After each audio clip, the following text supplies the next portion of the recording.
Pambansang loyalista, dito mo makikita.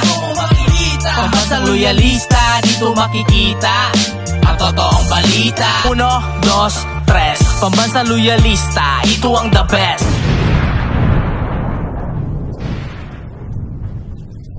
Masayang araw po, mga ka-PL.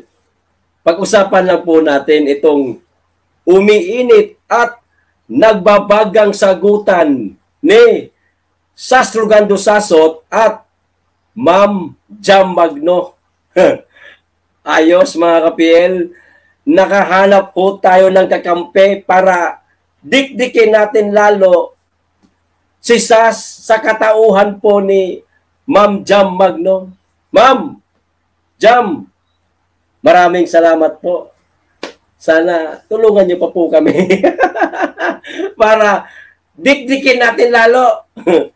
Okay? Pero bago ko po simulan mga ka-PL, makikisuyo muna sa mga hindi pa po nakasubscribe. Baka naman. At paki-click na rin po ang notification bell para updated po kayo sa lahat ng upload at huwag niyo pong kalimutan palike na rin sa video. Maraming salamat. Makikisuyo. Ipakita ko po muna sa inyo ang naging post ni Jam Magno. Ayan. Ayos. Nakita nyo na. O, yung yellow na may gradient na orange, yan po ang naging post ni Jessica Ann Mangkaw Magno o Jam Magno na in-screenshot nitong isang pakialamera na si Ira Jane Baredo. Tapos, nirepost yata ni Sas Rogando Sasot at ito na nga ang kanilang mga caption. Naging caption nila dito sa post ni Jam Magno. Ito po ang sabi ni Jam. My main interest is to serve the people. Okay? To inform them of the truth. Ayos. They gave me my platform and I choose this because I know that with the truth, I wouldn't go wrong. Ayos. Sa true lang ako palagi. Ayan. So, nasa katotohanan lamang palagi itong si Jam Magno mga ka-PL na katulad din po natin. Okay?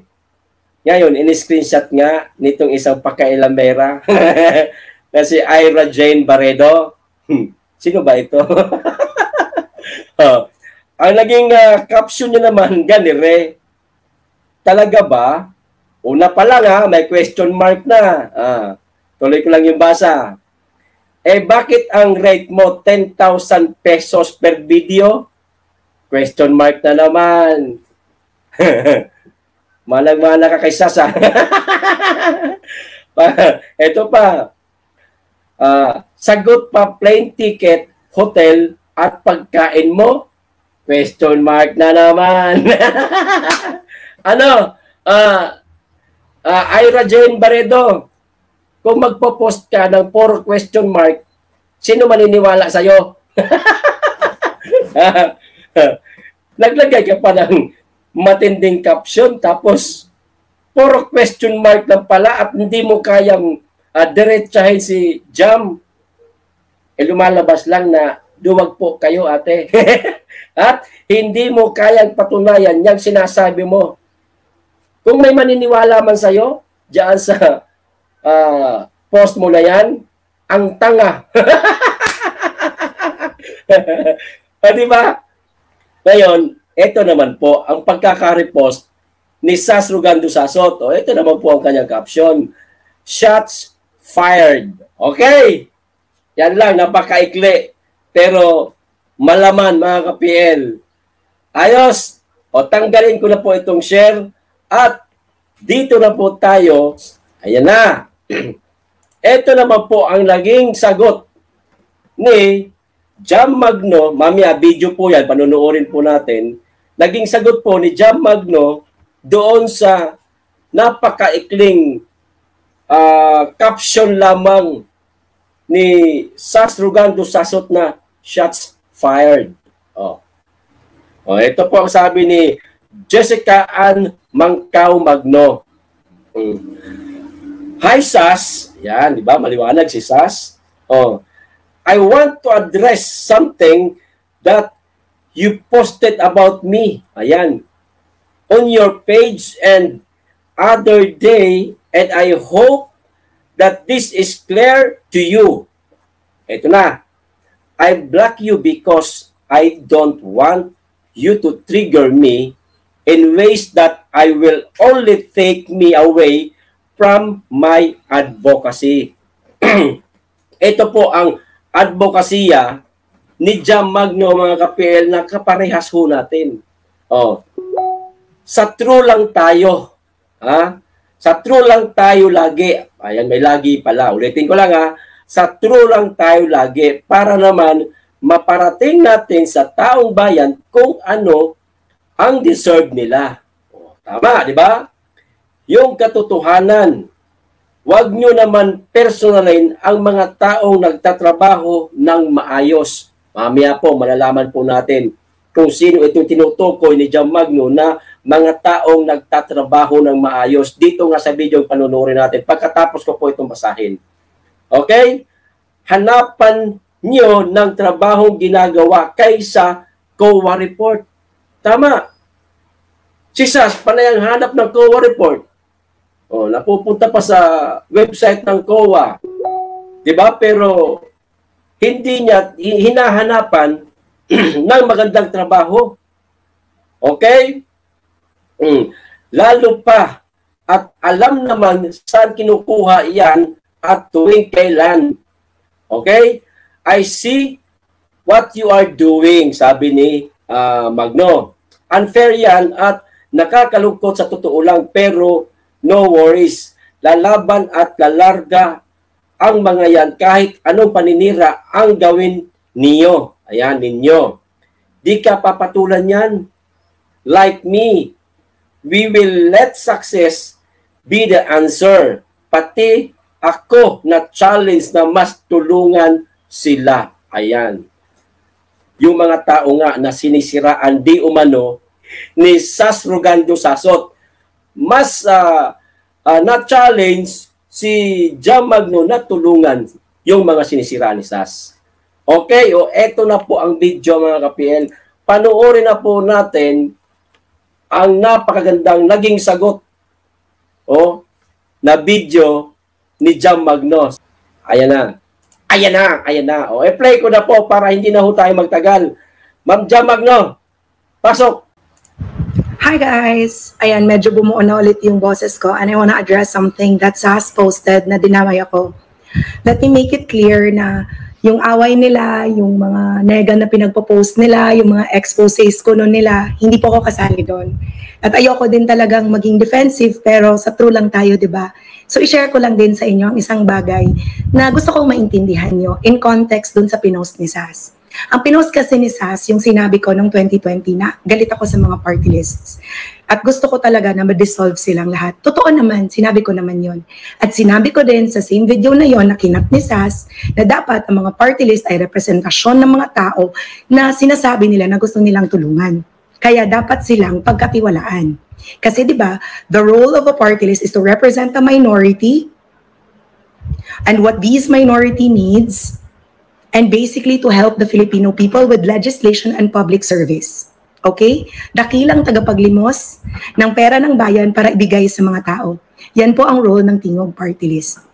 And why? Okay? So that opinion I made in 2020 was, of course, uninformed kasi hindi ko naman kilala ang ibang mga party list noon. Kasi ang nakikilala natin na nasa news, ang Makabayan Bloc na maingay at kontra sa gobyerno. Now, in 2020, nung nangyari po ang Abuyog and Baybay Leyte landslides, si Senator Robin Padilla noon, hindi kasi siya pwedeng pumunta kasi he's running for senator that time. So he called in a favor to me and said na please send this amount of money and ikaw na bahala magdala doon kasi hindi ako pwede pumunta pero gusto kong tumulong. Alam niyo naman si Kuya Robin, di ba? So it just so happened. Ikaw, Sas, tanong ko lang. Ikaw ba, may nagtitiwala sa'yo? Ha? Ganyan ba talaga kapag tawag nito, hindi nabigyan di umano ng posisyon sa gobyerno. O, ito lang pa natin. Pagdating ko doon, nagulat ako. Ang sumalubong sa akin ay friend po ni Ma'am Carla Estrada. Si Ma'am Carla Estrada, at that time, kilala ko lang bilang artista, bilang mama ni Daniel, okay? Yun lang ang pagkakakilala ko sa kanya. And then I found out, hala, she's running pala for a party list. And mind you, itong party list na to, hindi ko kilala. Hindi ko rin siya ini-endorse, iba ang ini-endorse ko noon. Itong party list na to, from regional party list nung una na hindi nanalo, hanggat sa naging number 33 siya, and then naging number 3.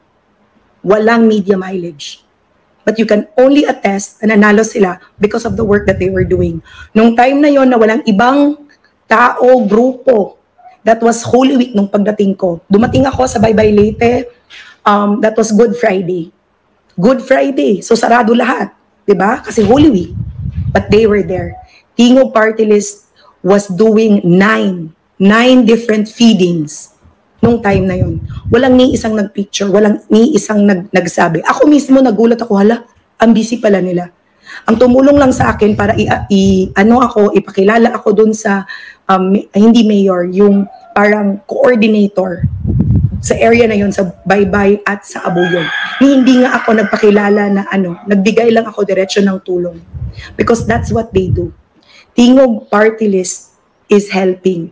Siguro, Sas, bago ka maghingi ng COA report, una, hanapin mo siguro ang 50 plus na other party lists kung ano ang ginagawa nila sa mga pera nila. Kasi with Tingog Party List, I suggest that you go to their Facebook page and you check halos every week kung ano ang ginagawa nila.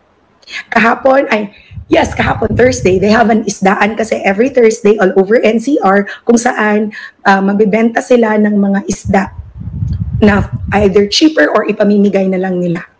Not cheaper din. Next, may health caravan sila bukas. I don't know kung saan. Ang ginagawa ko kasi, I don't work with Tingog Party List just the same way as I don't work with a speaker. Pero dahil sinisiraan mo yung speaker, actually hindi ikaw, may isang kakilala mo rin na sinisiraan si speaker since 2020. So kaya kinilala ko at chinek ko kung ano yung pinagsasabi niya. At saka tinawag pa na Tambaloslos, di ba? You were so sure na siya si Tambaloslos. And I debunked that for you. That's the same thing I did to Tingog Party List. Kinilala ko sila kasi I had a misinformed opinion about party lists. And then I saw, kung ganyan lang din naman pala katulad ng Tingog Party List ng lahat ng party list, edi i-keep na. Kahit 500 pa yan, wala akong pakialam. Kung ganyan na nagtatrabaho, public service rendered and legislation passed, ha? By the way. On top of that, I want to inform you also, Sas, that ang pera po na ginagastos ng Tingog Party List, pera po ng bayan yan. Let me give you an example. Yung matabaka, medical assistance, travel assistance, burial assistance, cash assistance are all from DSWD. Hindi naman nila inaangkin na sa kanila. Ang kahirapan kasi niyan, Sas, galit ka kay speaker. So, pinipersonal mo ngayon ang Tingog Party List. Yung ibang party list kaya, Sas, hanapan mo ng trabaho. Saan nila ginagastos ang pera ng bayan. Huwag mo kaya i-question ang mga tao na nagtatrabaho. Kasi unfair, di ba? Si speaker na nagtatrabaho, above and beyond, kini-question nyo at sinasabi nyo, politicking. Sa Tingog Party List naman, who's doing the same, above and beyond, di ba? Even disaster, Sas, ever since they were in office, you can also check. Pag may disaster dito sa Pilipinas, all over the Philippines, hindi man sila mauuna, second day for sure, andyan na sila. Ganyan mag-work ang Tingog. Kaya nga ngayon lang ako magsasalita kasi yun nga nung time, kalma-kalma lang ako, mag-share lang ako. And on top of that, they also have over 50 alagang Tingog centers all over the Philippines that serve at least 1,000 people a day. So that's 50,000 people all over the Philippines every day, times 5. Weekly yan nila na tinutulungan to facilitate the money of the government where it should be given, the people. I'm educating you. I'm letting you know. Kasi nga, di ba, I don't know what your reason was for showing that video of me and then all of a sudden you want me to look like balimbing ako kasi kasama ko na sila. Actually, sumama ako sa kanila so that I have a point to prove to people. Kasi ayoko ng chismis, di ba? Kaya ayan, Hindi lang kasi dapat tayo mag-focus kung ano yung personal natin na vendetta sa isang tao. At sana, bago tayo gagawa-gawa ng mga insinuations, nagpagawa ka sana ng batas SAS na pwede kang humingi ng COA report at any time of the year. Ipasabatas mo kaya na every month, lalabasan ka ng COA report para matuwa ka. If your insinuation is correct, and I'm sure it's just an insinuation, di ba? More than a COA report, maghanap ka ng trabaho. Yan. Kasi alam mo, Sas, ako, galit ako sa korap. Yan. Siguro naman alam mo yan. Galit rin ako sa plastic. Sinabihan na kita niyan, di ba? Na huwag mo akong ginaganyan. And inform lang din kita.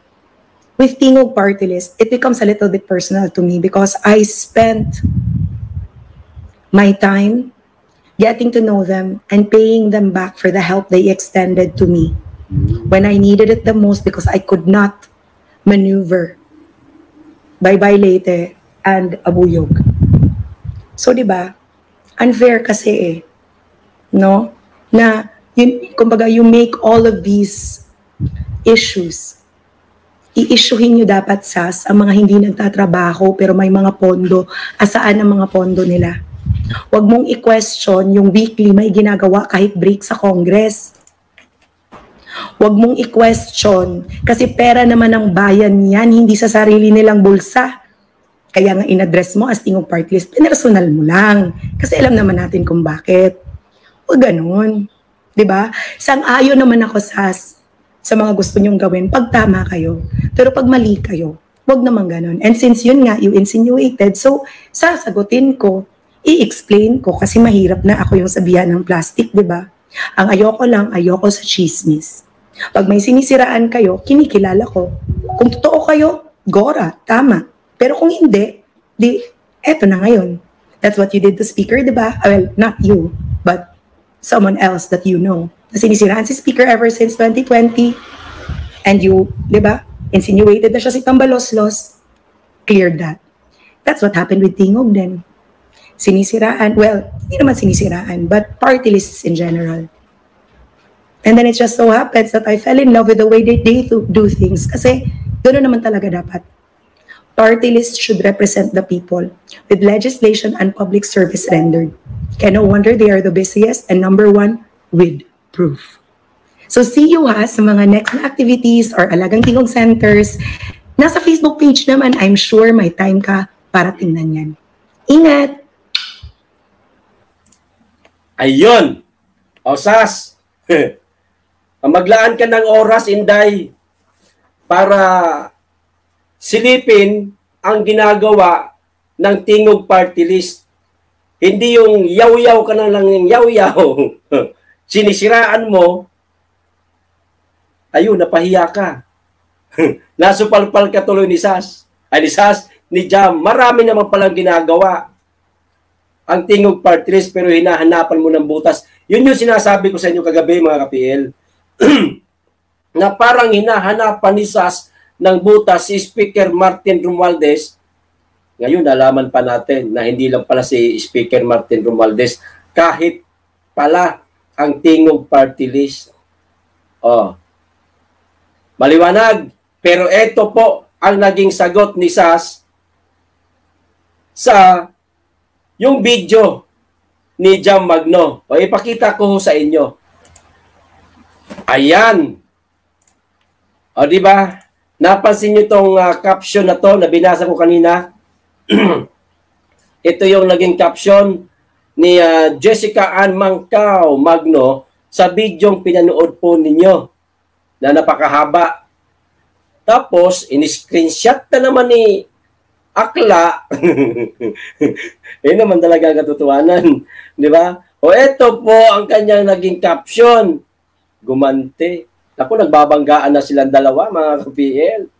O, hi Jam, bakit unfair hanapan ng COA report si Martin Romualdez? Hindi ba fair na malaman ng taong bayan kung wasto at tama ang paggamit niya ng salapi ng bayan? Oh. We know what you are doing. Ito. Wala na. Hindi pa sumasagot po si Jam, mga ka-PL. Diyan sa laging post ni Sasong Gando Sasot at bago lang ho yan. Kung hindi ako nagkakamali, mga 1 oras pa lamang o 2 oras pa lamang po nakakalipas. Sagutin po natin sa abot ng ating makakaya. Sas, sigurado ka na yan lang talaga ang hangarin mo na malaman ng taong bayan kung wasto ba ang paggamit ng pera o wasto ba kung gumamit ng pera itong si Speaker Martin Romualdez? Sigurado ka? Hindi kaya na may personal ka na, Sas? Di ba? Tulad ng nakaraang video mo, nagpunta ka pa sa website ng COA. Hinahanapan mo talaga, pero kamalas-malasan mo, wala kang makita. Kaya, yung gusto mo mangyari, nagagawa ka ng pasabog, naon siya, pumalpak ka. Di ba, Sas? Ganito na lang, Sas. Karapatan mo man yan Wala problema, may karapatan ka mag-ingay. Kung meron ka nakikita talaga na totoong katiwalian sa lahat ng mga elected official, maging ng mga party list na yan, may karapatan ka. Kung may nakita ka, nakatiwalian, pagnanakaw, pagbubulsa ng pera ng bayan, pero kung wala, abay nakakahiya naman siguro, Sas, kung hahanapan mo lang sila ng mali para masabi mo lang sa mga follower mo na may ginagawang kalokohan. Lalong-lalo na itong si Speaker Martin Romualdez. O ayan, nasupalpal ka tuloy ni Jam. Ayos, ano pong masasabi ninyo mga ka-PL? Sa mga galawan ni Sas, paki-comment na lang po. At maraming salamat kay Ma'am Jam Magno. Okay, Ma'am, saludo po ulit ako sa iyo. Pangatlong sungkit ko na po ito ng video sa inyo. Okay, hanggang dito lang po tayo mga ka-PL. Maraming salamat sa inyong lahat. Mag-iingat kayong lagi. Be blessed.